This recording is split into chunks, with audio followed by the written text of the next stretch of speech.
Very important po ang topic natin ngayon, senyales sa umaga ng high blood at stroke.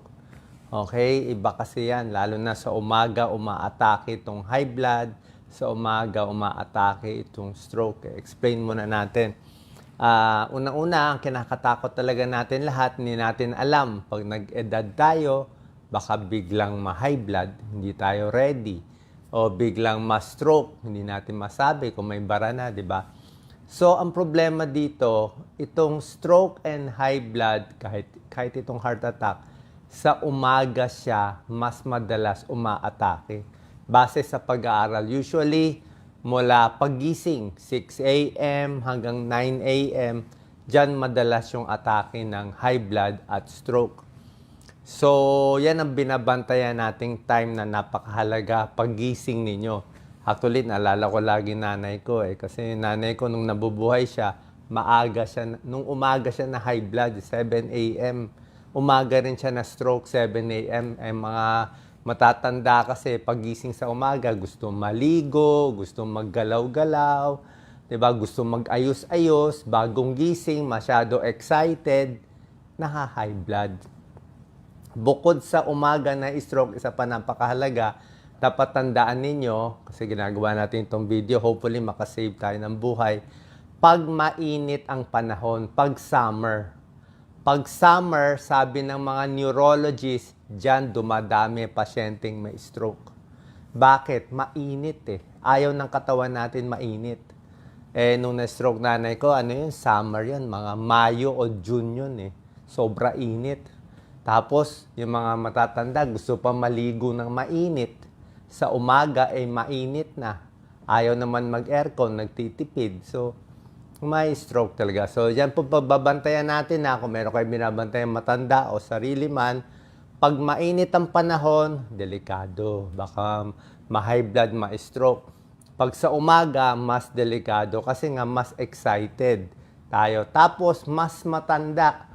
60 years old pataas, mas mabilis ma-high blood, ma-stroke kasi nga yung mga ugat ng matatanda hindi na ganun ka-rubbery, kumbaga sa goma, hindi na siya elastic Ang bata, elastic yung mga arteries, so kahit ma-high blood, okay lang. Pero pag matanda, dahil marupok na ang maugat, so oras na ma-high blood, biglang tataas blood pressure, pwede sila ma-stroke. So yan po babantayan natin. Simple lang, check ang blood pressure, pero minsan hindi natin ma-check. So ano tong 10 senyales? Possible signs lang naman, warning signs lang to na possible tumataas ang blood pressure, possible may stroke. Number 1, out of 10 is sakit sa ulo. Pag nararamdaman mo masakit ulo, masakit batok mo, lalo na kung ilang araw sunod-sunod, pagising mo 3 days na, pagising mo sa umaga, parang masakit ng ulo ko. Parang iba pakiramdam ko. Pa-check mo na blood pressure mo. Kung nakaramdam na kayo ng... Actually, mas maganda kung nakaramdam na kayo ng high blood dati. Kung dati inatake na kayo ng high blood, alam mo na yung feeling Alam mo na feeling parang kumakapal, parang nag-expand yung ulo. Alam mo na. So, tandaan mo na, i-memorize mo na yung pakiramdam mo nung na-high blood ka kasi iba-iba pakiramdam. So, possible headache, neck pains. Pangalawa, mas hilo, mas lightheaded. Yung lightheaded, para sa akin, parang Ako, isang beses lang ako na high blood nun nung merong isang beses sa family, may mga family issue, may mga away-away. Kung may away-away, kahit wala kang high blood, high blood ka, parang kumakapal, kaya dapat relax. Number 3, nagbabago yung paningin. Paggising sa umaga, blurred vision. Actually, pag lumalabo yung mata, pwedeng bagong gising lang, hilamos lang. Pero, pwedeng risk of stroke, pwedeng risk of high blood. Number 4, out of 10 senyales, syempre masakit ang dibdib. Common din yung heart attack sa umaga. So, high blood, heart attack sa umaga. Mamaya, bibigyan natin tips paano tayo iwas. So, tingnan yung mabigat, parang may dinadaganan sa dibdib. Ito mga sintomas, hindi to sobra sakit Hindi yung headache na sobra-sobra sakit. Hindi chest pain na sobra-sobra sakit Minsan, mild lang Number 5, out of 10, nabulol. hirap magsalita, hindi masabi yung gusto, mild stroke yun. Pag hindi makasalita, malamang stroke yun. Number 6, biglang na manhid. Manhid, lalo na isang side. Kaliwang kamay, kaliwang paa, kanang kamay, kanang paa, parang hindi mataas. Magtataka ka ba, hindi ko mataas ang paa ko? O, yun na yun. Pag di mataas ang paa, yun na yun, stroke na yun. Diba? Mamaya, bibigyan na tips anong gagawin. So, pero pag namamanhid lang, pwede naman naipit lang yung dito nyo, dito sa may sciatica, possible din. So, relax lang muna. Number 7, balisa o pagod. Sobrang balisa o sobrang pagod. Pwede rin yan. Ibig sabihin, may nararamdamang katawan. Number 8, irregular heartbeat.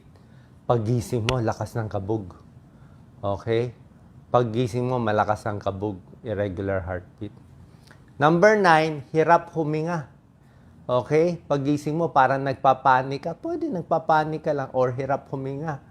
Hinihingal. Pwedeng high blood, pwedeng mahina puso, o pwedeng may stroke. And number 10, ito medyo hindi to pinapansin tong number 10, pero sintomas to ng high blood eh. Yung nasusuka. Alam nyo, pag nasusuka isang tao, hindi magandang sign. Yung parang, lagi siya nasusuka. Minsan, heart attack yun eh. Parang gusto mo dumuwal, wala ka na maiduduwal. Okay? So, lahat ito, pag nakita nyo, check ang blood pressure. Pero karamihan sa atin, wala namang pang-check ng blood pressure. Ngayon, bago ko sabihin kung ano gagawin natin, i-adjust. Siyempre, dapat blood pressure. Diba? Pag nakita mataas, tatawag sa doktor, pupunta sa ospital. Pero, karamihan sa nakikinig sa atin, kasi marami ako nakakasalubong na followers ko, paano kung seaman siya? Paano kung overseas worker siya? Diba? Paano kung nasa probinsya siya, walang ospital, walang spesyalista? Paano kung wala siyang matatawagan? Ano gagawin mo? Diba? Paano kung meron kang dating gamot sa high blood, pwede mo inumin yung gamot sa high blood. Pero kung wala lahat at mag-isa ka lang, tawag ka muna ng tulong na may pupunta sa'yo. Pero kung walang matatawagan, ganito lang siguro. Alam nyo, itong mga tips ko talagang pang probinsya lang talaga eh. Pang survival tips. Sa akin, higa lang, pahinga lang. Doon ka sa malimig na lugar, i-relax mo lang yung utak mo, ipahinga mo lang, hinga ka lang malalim, upo-upo ka lang. Minsan, unang-una, wag mo na dagdagan ng nervyos. Kasi kung may stroke ka na, naka-high blood ka na, tapos dagdagan mo pa ng nervyos mo, lalo ka matutuluyan. Kung may nagbabara na nga, pag bagong bara kasi sa ulo, minsan malambot pa yung bara eh. Nalulusaw pa yon. During the first 3 hours, pwedeng malusaw. Ibig sabihin, pwedeng mawala ang stroke. Pwedeng yung high blood bumaba din. So, relax lang, kalma lang, dasal lang, di ba? Hinga lang malalim. Who knows, slowly, mentally, ibaba mo konti yung blood pressure. Di ba? Yung stroke, hayaan mo lang, baka malusaw mag-isa. Pag nalusaw mag-isa, mini stroke yon. Transient ischemic attack, maganda yung sabihin, nalusaw. Hanggang makapunta ka sa doktor, hanggang makamaintain. So, relax, malamig na lugar, dasal lang, siguro higa-higa lang. Tapos dahan-dahan lang ang galaw, slowly lang, alalay lang sa sarili. Kasi pag na-ride on mo yan, after a few hours, minsan yung blood pressure, mataas, di ba? Kabado ka. Minsan bababa din konti eh, magi-stable. O, yung katawan natin nagi-stable. Pero yung kinakwento ko sa inyo, talagang emergency, walang pera, walang kasama. Pero pinakamaganda syempre, papacheck yung blood pressure. Ano ang dahilan bakit tumataas ang blood pressure sa umaga? Explain ko sa inyo. Pag wala kayong gamot, ay baka first time kayo na high blood. So, pa-check tayo. Iinom ng gamot, di ba? First time na high blood. Wala tayong choice eh. Umatake na yung high blood, may sintomas na kayo, kailangan na uminom yan. Ngayon, kung umiinom na kayo ng gamot, parang nanay ko, umiinom na ng gamot, na-stroke pa rin. So, ano ang problema sa dosis? Baka yung dosis ng gamot mo, kunwari, amlodipine man yan, o losartan man yan, baka mababa ang dosis ng gamot. Kulang. Minsan kulang ang dosis, kaya na-stroke. Okay, that's number 1. Second So, itanong nyo sa doktor nyo, baka mababa, itataas pa. Second, baka yung gamot na pinili mo, short-acting. Ibig sabihin, may gamot na short-acting. Actually, losartan, medyo short-acting. Mga captopril, nifedipine, short-acting. Ang long-acting, pag ininom yung gamot, halos 24 oras na sa dugo. Kontrolado ka 24 oras. Yun ang gusto nating sa gamot. So, itong mga amlodipine, long-acting yan. More than 1 day na sa dugo mo yan. So, mas stable sa amlodipine. Kaya nga favorite ko eh. Actually, parang 35 hours yan eh. So, papalitan yung gamot mo na short-acting, gagawing long-acting para mas kaya. Or kung kulang isang gamot, minsan dinodoble natin. May amlodipine, may mga sartan, losartan, at iba pa. Pangatlong strategy, yung gamot nyo, inumin nyo sa gabi. Okay, ulitin ko. Yung gamot sa high blood, sa gabi iinumin para buong gabi nandun yung gamot, bumababa blood pressure. Pagising mo sa umaga, controlled ka. Kasi pag ininom mo yung gamot mo sa umaga, baka pag gabi wala nang epekto. Pagising mo sa umaga, nahilo na, na high blood na, wala ka ng time uminom ng gamot. So pwede sa gabi iinumin ng gamot. Kung napansin mo, tumataas ang blood pressure sa umaga. Kita niyo yung mga techniques. Ngayon ang mga techniques namin eh. So, yan po linya ko bilang cardiologist at internist. Isang style pa, ito, ginagawa ng kuya ko, isang style pa, pwede yung gamot, split mo. Split. Ibig sabihin, kalahati sa umaga, kalahati sa gabi, okay lang yun. Gusto mo yung split eh. O, may losartan sa umaga, may losartan sa gabi, may amlodipine sa umaga, may amlodipine sa gabi. Hinahati mo, split dose, pwede rin yun. Mas swabe pa sa katawan. Huwag mo lang kakalimutan yung split dose mo. Or, kung talagang na-high blood sa umaga, hindi maayos, punta ka sa doktor mo. Papalitan niya ng mas malakas. Mas mataas na dosis o mas malakas. Okay? Tandaan natin, ang high blood, kahit sinabi ko may sintomas, karamihan ng tao walang symptoms. Eh. Karamihan pwedeng wala. Bukod dito, sino ang at risk ma-atake? Okay? Yung mga yung matataba, at risk sila na ma-high blood, ma-stroke. May diabetes, may kidney problem, may sakit sa baga, may dating heart disease, mataas ang cholesterol. Yung malakas manigarilyo, yun talaga.